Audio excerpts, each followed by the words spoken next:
Hi, welcome. Hi to everybody in the room. To the bot developers watching online, привет. I'm going to give a quick presentation to talk about how the bot problem has evolved over the years and what we've done to defend ourselves against bots, how things have changed over time. Just waiting for the presentation to be available. The lads are working on there. And if we're lucky, Jonathan Raab will also join us via video link. If we're unlucky, we'll have to have a little guess about what he was going to say. I just read his piece this morning, actually, so it's quite fresh in my mind. So I feel like I can almost represent him. Excellent. That's good. And not pass his ideas off as my own, which is the most important. Fantastic. Part. Here we go. Okay, so I'll try not to dominate the whole conversation. This took about 10, 15 minutes when I rehearsed earlier. I'm going to talk about the evolution of bots and AI in poker. We're up on that screen there. Okay. So the first point I wanted to make is that this tale is as old as time. We've been talking about bots in poker since the very, very earliest days of online poker discussion groups. So here is a post from Rec Gambling Poker, which 20 years ago was the cutting edge way to discuss poker on the internet using something called IRC. And you can see Win Hold'em, which is one of the very earliest bots being advertised by its developer 20 years ago. So people have been predicting the doom of online poker for the last 20 years, thanks to bots. It hasn't happened yet. However, at this stage, I'm not so sure. We've got a lot of work to do to protect ourselves. I also wanted to touch a little bit on the dilemma that we have as online poker sites. Now, this came up, if any of you guys read the Bloomberg article, I was quoted in that article as saying that every online poker site has a dilemma. The components of that dilemma are like this. Bots actually do some useful things. They provide a useful service for online poker sites. They bring liquidity to the games, which every online poker site needs, and they generate revenue, which again, every online poker site needs. And it's also not very easy for regular human players to detect bots. It's difficult for players to know when they're playing against bots. Most bots these days are somewhat sophisticated, pretty good at hiding themselves, and you wouldn't be able to tell that you were playing against one. So from the perspective of an operator, why catch bots in the first place? It's hard to do. It's a very difficult problem to solve, actually, these days. And it's very expensive. WPT Global invests millions of dollars every year in developing our technology and investing in our people to prevent people from using bots on WPT Global. So the reason why, considering all the aspects of that dilemma, the reason why is because if we don't, poker will be dead. And that's exactly what happened to backgammon. Now, roughly 20 years ago, around about 2005, high-stakes backgammon tournaments were on TV. They were sponsored by real money online backgammon sites. You can see here Cara Scott interviewing the eventual winner of the World Backgammon Championships. Cara Scott, many of you will know in the room because she's well known for her activities in poker as well. She's interviewing the eventual winner, David Colston. Today, there are no reputable places to play online real money backgammon. They just don't exist. The game was dead 3 years later, thanks to solvers, especially a solver called Snowy. And that could happen to poker if we're not careful. The exact same thing that happened to backgammon could happen to poker if we don't protect ourselves. Now, I mentioned Snowy being a solver.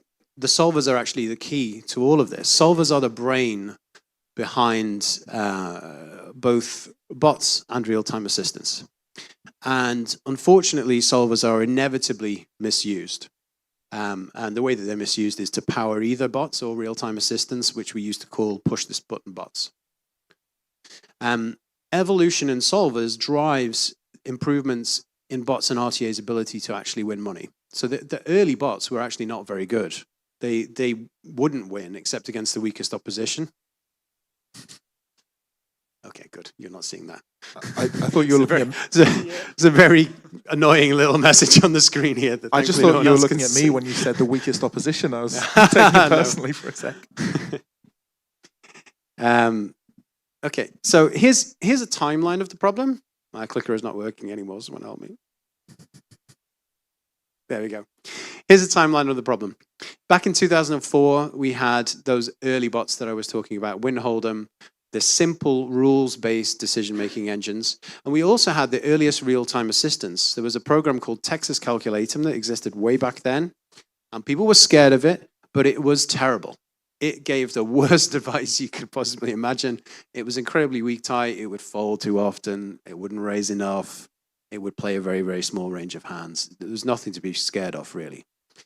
By 2008, we had the early CFR, counterfactual regret minimization, which came out of the University of Alberta.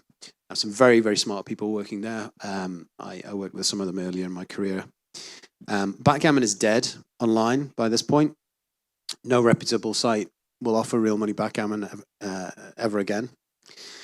And around this time, we see the first evidence of Snowy in poker. Now, bear in mind that by 2008, Snowy has killed online backgammon. Snowy is now starting to appear behind the scenes in poker. So obviously, we're quite concerned about that. Thankfully, we got on top of it.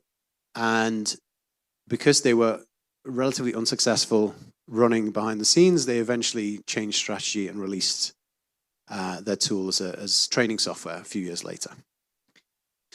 2015 to 2016, we saw the first real publicly available GTO analysis tools with sort of widespread availability. So we saw PioSolver, MonkaSolver around about that time.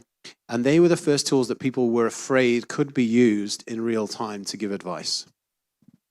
The reality is they were probably too slow in most situations for that to be the case, but they provided a foundation that people did later exploit for RTA.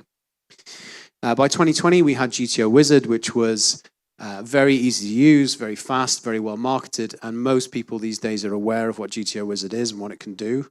And you know, they kind of, thanks to GTO Wizard, they kind of understand the threat that RTA brings to the game. Today, 4 years later, nearly 5 years later, we have seen incredible exponential advances in AI.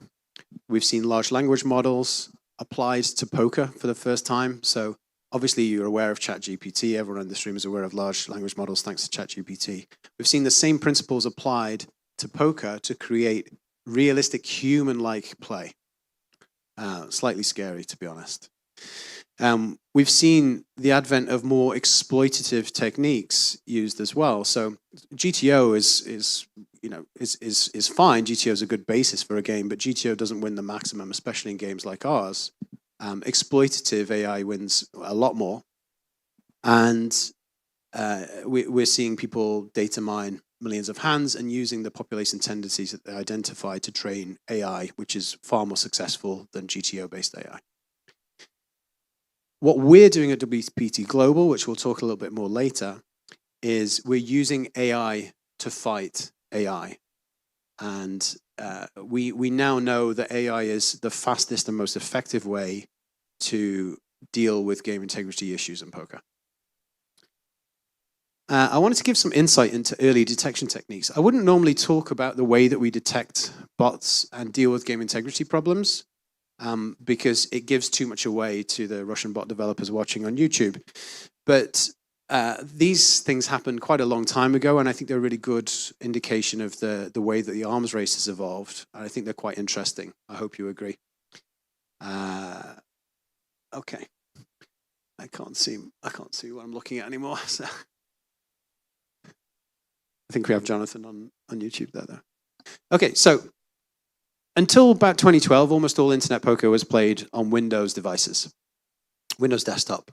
And before Windows 7 came out, it was really easy to spot bots that were running on the player's machine. You literally just asked Windows for a list of all the processes that were running and looked for the bot.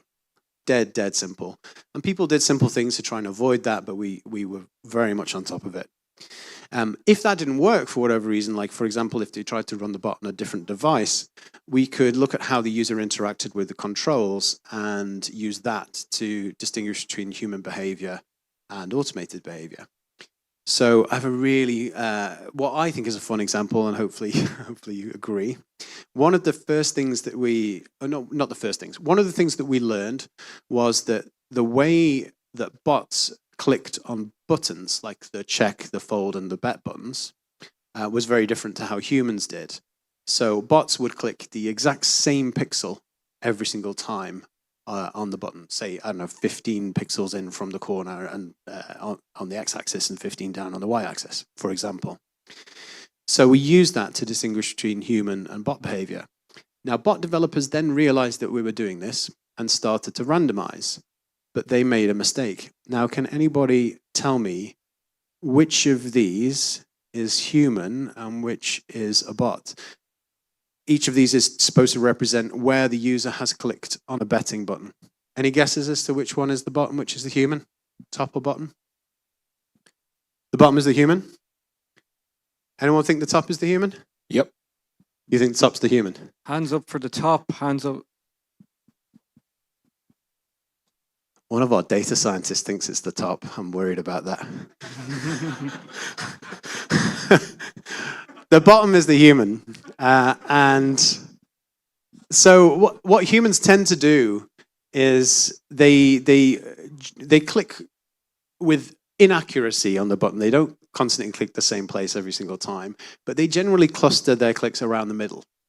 So you can see in the bottom, this is just my visualization. The actual version is much more detailed than this, obviously. But most of the clicks are around the middle. There's fewer clicks further away from the middle, that kind of thing. The top, what had happened is the bot makers realized what we were doing and they randomized, but they randomized in a way that was non-human. And we could distinguish it from human behavior. So you can see, for example, they've not clicked at all in the top right-hand corner of the button for some reason, but they also distributed their clicks pretty much evenly throughout the rest of the button, including the very outer edges, which was not realistic. And when we compared this to human gameplay, we could see straight away that it wasn't real. So this is just an example of how we develop a technique, bot developers become aware of it, and they try to counter that technique, and then sometimes we can counter their counter, and it's a really interesting arms race. Those early detection techniques, like the button thing, became much less effective. Windows became much more security focused as it developed. It started to sandbox applications. You weren't able to figure out what else was running on the device anymore. Mobile became much more popular after 2012. And people started to use emulators and things like that to exploit the mobile software because they correctly assumed that we didn't look as hard at mobile users for bot use. And then we also had this issue of humans being at the controls. So when human is at the controls taking advice from a solver, we can't use any of these techniques to distinguish between human and automated gameplay. So that is where big data came in. Now, before about 2007, 2008, big data wasn't very feasible for us. Data was incredibly expensive. It was expensive to store. It was slow. It was difficult to process large amounts of data in a sort of realistic time frame. Around 2008, things started to change. We actually started to see players reporting cases based on their own amateur data analysis. So they would have big databases of hands in something like Poker Tracker, and they would be using that data to analyze game integrity problems. So for example, the Ultimate Bet super user, which happened around about that time, was reported by players on the 2+2 forum based on analysis of hands that they did in standard tools like Poker Tracker and Hold'em Manager. About that time, we started to automate big data analysis in game integrity. So we would have an enormous amount of data that we would process on a regular schedule and highlight outliers in that data. And that meant that we were no longer dependent on client-side detection. So the techniques that I spoke about earlier, we weren't reliant on those anymore. And it didn't matter what device the player was using, we could still spot outliers in the gameplay data. Today, that's not good enough. It's not fast enough. And today, AI is the state of the art. So for the last couple of years, this is what we've been doing. Advances in AI technology have made it the fastest and the most effective way to spot game integrity issues, including the use of AI. So like I said earlier, we're using AI to fight AI. Most online poker providers have been quite slow to adopt this. I believe it is the future, and it's inevitable. And we have been doing this since launch, and we have been continually investing ever since then. So we are right at the cutting edge of this problem, and right at the cutting edge of the solution. Finally, just a quick word on who we're fighting, because this leads quite nicely into what some of the other panelists are going to talk about. There are a few countries in the world, anyone who's in IT in the room, there are a few countries in the world that have commercialized cybercrime at enormous scale, and you'll be familiar with who these are. North Korea and Iran, we're not so worried about. We don't take players from North Korea and Iran. China, of course, but most importantly, Russia. Russia costs the global economy. Countries other than Russia are harmed to the extent of $10 trillion a year by Russian cybercrime. It's by far the biggest source of bots and online poker fraud.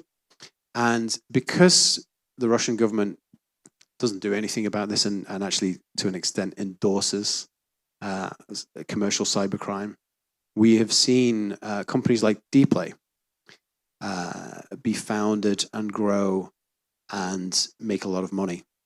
And Dplay is a provider of commercial bots that they have successfully used at scale over the years on some of our competitors.